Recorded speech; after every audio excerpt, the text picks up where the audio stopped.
चलिए corporate are में अब हम बात करते हैं पॉन्डे ऑक्साइड्स की। मार्च 1995 में पब्लिक लिमिटेड कंपनी के तौर पर शुरू हुई ये कंपनी लेड अलॉय और प्लास्टिक एडिटिव्स बनाने वाली कंपनी, जिसका इस्तेमाल बैटरी केमिकल्स, पीवीसी, एक्सट्रूडेड और मोल्डेड प्रोडक्ट्स बनाने में होता है। पीओसीएल के पास अगर देखें तो 3 मैन्युफैक्चरिंग यूनिट्स और दुनिया भर में 200 से ज़्यादा पार्टनर्स हैं। नतीजों की बात कर लेते हैं। मुनाफा 20% घटा है, 12 करोड़ आया है, जबकि आय 25% गिरकर 300 करोड़ पर आई है।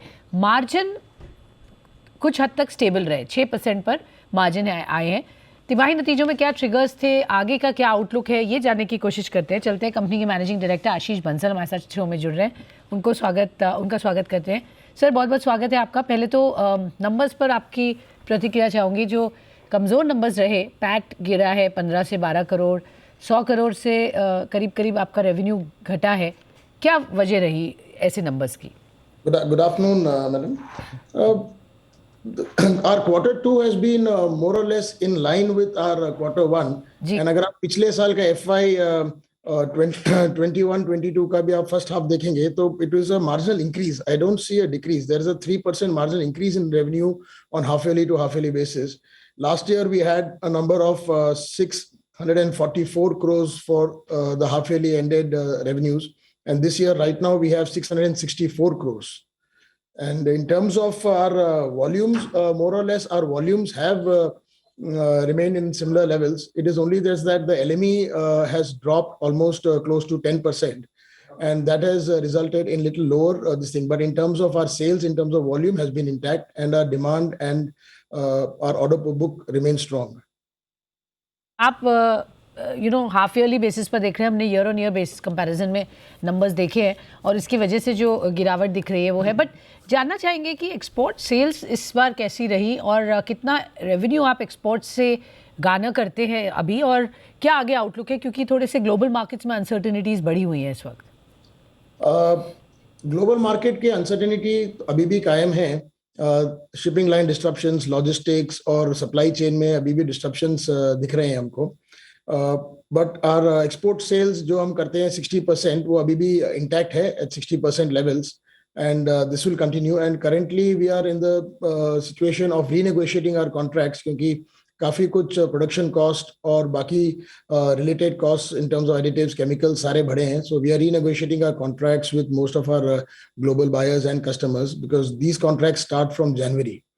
So this quarter towards November, December, we have our renegotiations for fresh contracts where we are trying and achieving the price hikes in terms of manufacturing costs and other related costs. Okay. Surprisingly, हम देख रहे हैं cost of material consumed reduce हुआ है year on year by 85 crore. इसके trends बताएंगे और आगे क्या आउटलुक है वहाँ पर? हमने हमारा जो रॉ मटेरियल है उसमें थोड़ा चेंजेस किया है। नाउ हम इन terms of scrap, the type of scrap which is battery scrap, उस पर ज़्यादा कॉन्सेंट्रेट करते हैं। एंड ऑल्सो हमारा जो प्लांट का एफिशिएंसी है वो भी थोड़ा इंक्रीज हुआ है from the past couple of years, and that we are doing by some technology addition and all of those. Also in terms of some fuel consumption, all this has helped us margin थोड़ा better करने के लिए। Okay, margin यहाँ से बेहतर, margin पर ही मैं जानना चाहूँगी क्योंकि वो स्टेबल रहे 5-6% फ्रॉम मेनी क्वार्टर्स नाउ। तो आपको लगता है ये रियलिस्टिक नंबर है फॉर मार्जिन, या यहाँ से बेहतर हो सकते हैं? क्या बैंड है जो आप चेज कर रहे हैं, टारगेट कर रहे हैं, let's say by the end of the year? See, margins in terms of about 6% is a very realistic margin. Maybe करीब 0.5% or so we can target towards the end of the year. Okay, आधा % बढ़ के आ सकता है अगर साल के and तक। बट किस तरीके का प्रेशर रॉ मटेरियल्स का अभी भी आपको दिख रहा है और कैसे उसको बेहतर करेंगे? और इवन फ्रॉम प्रोडक्ट मिक्स, क्या आपको लगता है कुछ अरेंजमेंट ऐसा हो सकता है जिससे मार्जिन्स बेहतर हो पाए आगे?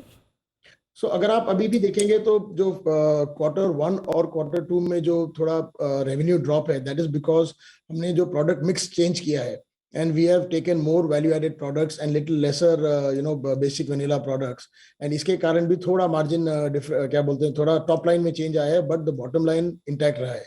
And we intend that going forward हम इन प्रोडक्ट्स पे ज्यादा कंसंट्रेट करेंगे। और इसके साथ हमारे 2 नए वर्टिकल भी टेक ऑफ हो रहे हैं, जो आपने अनाउंसमेंट सुना होगा।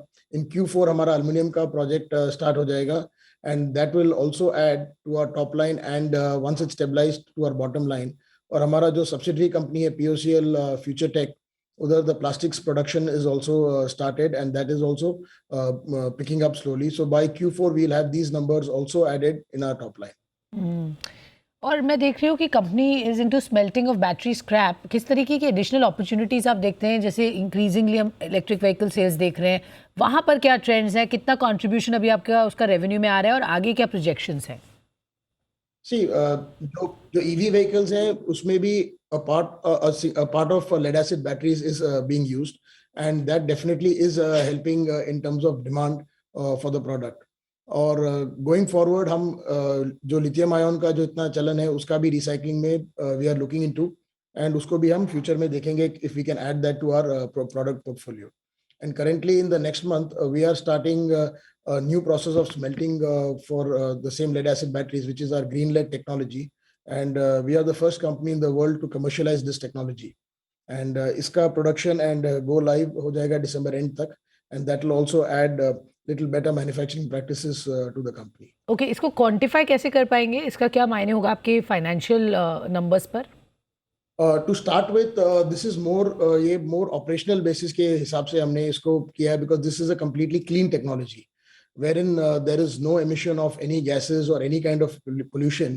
And going forward in the future, we will look at also powering this through solar power, and also look at carbon credits in terms of reduction in greenhouse gases. So on these levels, we will scale up. Okay, but किस तरीके की growth हम expect कर सकते हैं? Copper recycling, वहाँ पर भी आपकी प्रेजेंस है? यस, कॉपर रिसाइकलिंग जैसे मैंने पिछली बार भी कहा था, हम इसको नेक्स्ट फाइनेंशियल ईयर में इसको हम स्केल अप करेंगे, and we are looking at maybe we will be able to set up some form of other products in copper which currently we are looking into, and next financial year में आपको copper का top line addition में दिखेगा आपको. मैं ये भी जानना चाहूँगी, आपने रियलाइजेशंस की बात की थी और प्रोडक्ट मिक्स जो आपने चेंज किया उसकी वजह से आपको बेहतर यहाँ पर वैल्यू एडेड प्रोडक्ट्स की आप बात कर रहे थे, बट रियलाइजेशन अगर मैं बात करूँ जिंक सेगमेंट में quarter on quarter and year on year के पॉइंट ऑफ व्यू से क्या रही? जिंक के पूछ रहे हैं आप, लेग के लिए? Hello, yes, can you hear me? Yes जी जी, can you repeat that question? Zinc segment में realisations quarter on quarter and year on year कैसी रही? करेंटली हम जिंक सेगमेंट में खाली ट्रेडिंग डिवीजन कर रहे हैं. हमारा मैन्युफैक्चरिंग अभी जिंक में we are not doing manufacturing, because we have entered into the aluminium segment, and zinc segment को हमने अभी कट डाउन किया है. तो we are concentrating more on the aluminium segment in terms of recycling. Mister Bansal, हम अगर overall expansion plans की बात करें और कैपेक्स जो आपने लाइन अप किया है अपने प्रोडक्शन को इन्हांस करने के लिए, वो क्या है इस साल के लिए, अगले साल के लिए, और उसके लिए कैसे फंड्स जुटाएंगे? अभी जो शुरू का first phase of aluminium project के लिए जो हमने कैपेक्स लाइनअप किया था, that was about close to 8 to 10 crores. And ये जो है हमारे इंटरनल एक्रूवल्स, हमारे रिजर्व से हमने यूज किया है, कोई डेट नहीं लिया है इसके लिए. और सिमिलरली हमारे प्लास्टिक सब्सिडरी के लिए जो फंड यूज हुए हैं, that is also from our internal accruals. Going forward जब हम सेकेंड फेज ऑफ ये प्रोजेक्ट में जाएंगे, तो सेकेंड फेज के लिए हम प्रोबेबली पार्शियल डेट ले सकते हैं depending on the requirement at that point in time, and that is how we will fund the second phase of the project. So in the second phase, the investment would be close to about 25 to 30 crores, जिसमें probably up to 15 to 20 crores we will internally fund, and maybe about 10 to 15 crores का debt ले सकते हैं हम bank से. Okay, sure. तो ये तो प्लान्स हो गए आपके केपेक्स के और फंडिंग्स के, बट मैं जानना चाहूँगी कोई अच्छी अपॉर्चुनिटीज़ M&A के पॉइंट ऑफ व्यू से? आपने पार्टनरशिप्स तो ज़रूर की हैं for recycling and other things, but कुछ है आपके रडार पर जो you can maybe acquire, कुछ एसेट्स हैं इंटरनेशनली या इंडिया में जहाँ आपको लगता है अच्छी अपॉर्चुनिटी होगी to acquire and then add it to your portfolio? Yes, definitely we are in the process of क्या बोलते हैं, ड्यू डिलिजेंस कर रहे हैं और देख रहे हैं कि किस कंपनीज के साथ हम फर्दर पार्टनर कर सकते हैं, and specifically internationally on international side. तो वंस ये कुछ फ्रीज होगा, then we will be able to give you a confirm news. किस सेगमेंट में आप देख रहे हैं? Currently we are concentrating only on the recycling segment of various metals and materials. Okay, all right. बहुत बहुत शुक्रिया हमसे जुड़ने के लिए और हमें बताने के लिए किस तरीके के नंबर्स हैं और आगे क्या है आपके ग्रोथ प्लान्स.